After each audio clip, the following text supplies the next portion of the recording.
Hello বন্ধুরা, আপনারা যে প্রাণীটি দেখতে পাইতেছেন হঠাৎ সমুদ্র থেকে প্রাণীটিকে উদ্ধার করা হয়।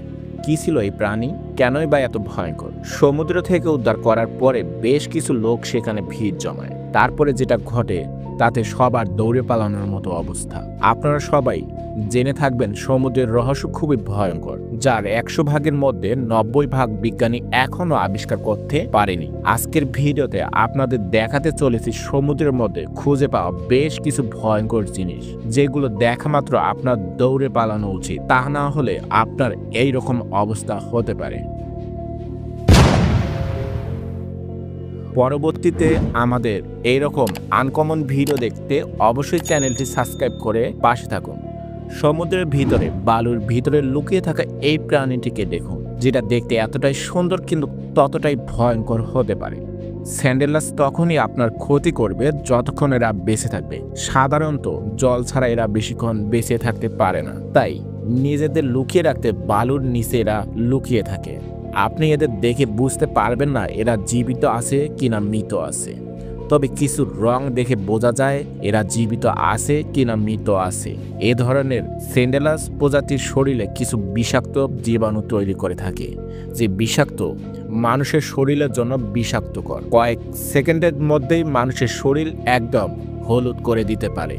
তাই এইসব প্রাণীর কাছে না গিয়ে পালিয়ে যাওয়াটাই উত্তম। আপনার ভাগ্য যদি খারাপ হয় তাহলে সমুদ্রের ভিতরে দেখা মিলতে পারে এই মরা তিমি।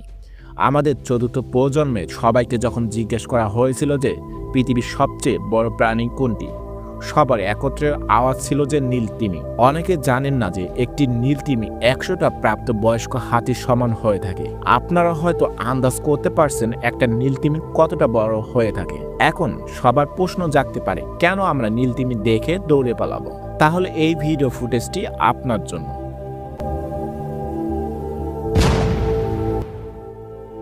আসলে এই নীলতিমি গভীর সমুদ্রে মৃত্যুবরণ করার ফলে বেশ কিছু দিন পরে সমুদ্রের কিনারায় ভেসে ওঠে, কারণ নীলতিমির চামড়া অনেক মোটা হয়ে থাকে।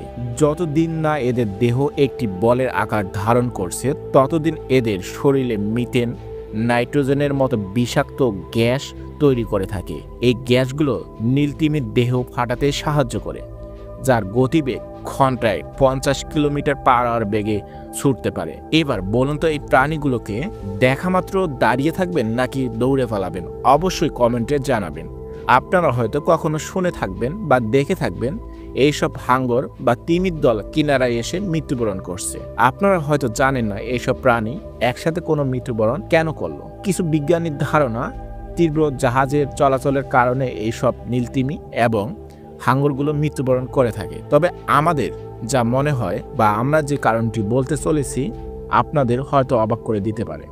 সমুদ্রের রক্তের মতো জল, এটিকে বলা হয়ে থাকে রেড ওয়াটার, যে জলের সাথে মিশে থাকে প্রচুর পরিমাণের জীবাণু, যা সমস্ত প্রাণীকে মারতে কিছু মাত্র সময় নিবে।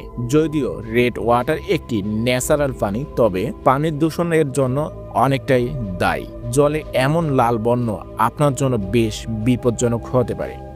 সমুদ্রের এমনও সুন্দর আকর্ষণ আপনাকে গভীর সমুদ্রে নিয়ে যেতে কিছুটা মাত্র সময় নেবে। সূর্য ডুবে যাওয়ার পরে সমুদ্রের এমন দৃশ্য দেখতে পাওয়া যায়, দেখে মনে হবে সমুদ্রের নিচে কেউ ডিজে লাইটিং লাগিয়ে রাখছে। জলে হাত দেওয়ার পরে আপনারা এই দৃশ্য দেখতে পারবেন। আসলে সমুদ্রের ভিতরে আলো এক ধরনের প্লান্টন তৈরি করে থাকে, যা ছোট ছোট প্রাণী গলে যে প্রচুর পরিমাণের জীবাণু তৈরি করে, যা পানির সাথে বিক্রিয়া করে এমন দৃশ্য তৈরি করে।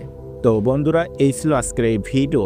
এরকম ইন্টারেস্টিং ভিডিও দেখতে অবশ্যই আমাদের চ্যানেলটি অবশ্যই সাবস্ক্রাইব করে পাশে থাকবেন। তো দেখা হচ্ছে নতুন কোনো ভিডিওতে। আল্লাহ হাফেজ।